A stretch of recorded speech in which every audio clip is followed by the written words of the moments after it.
Hello বন্ধুরা, কেমন আছো তোমরা সবাই? আমি বেশ কয়েকদিন পরে এলাম। আশা করি সকলে ভালোই আছো। তো আজকে আমি একটা ছোট্ট করে সামার পিকনিকের আয়োজন করেছিলাম। সেটা কিন্তু একদম স্টুডেন্টদের পাল্লায় পড়ে। ওরা একটু আবদার করে ফেললো যে দিদি, হ্যাঁ আমাদের একটা সামার পিকনিক করো। তো আমিও একদম উঠলো বাই তো কটক যাই। হ্যাঁ, স্বাভাবিক, ওরা তো আমার কাছেই আবদার করবে, তাই না? তো একদম ঘরোয়া পদ্ধতিতে আমি রান্নাগুলো করেছিলাম।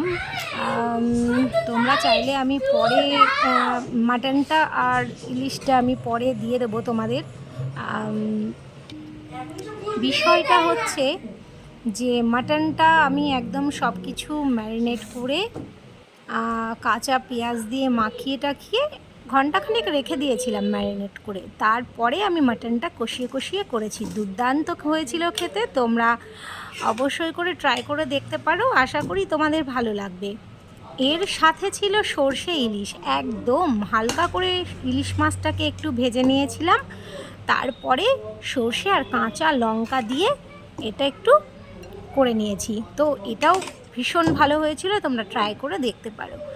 আর এর সঙ্গে আমাদের মেনুতে ছিল মাটন আর সর্ষে ইলিশ, এছাড়া ছিল আমড়ার চাটনি, কালো জাম, সাদা দই, আর ছিল লস্যি। তো এই গরমে তো লস্যিটা অবশ্যই দরকার। লস্যিটা খেয়ে প্রাণও জুড়োই, মনও ভরে। তো করে ফেললাম। তোমাদের কেমন লাগলো আমার এই সামার পিকনিক? তো তোমরা অবশ্যই জানিও। ভালো থেকো সকলে, টাটা।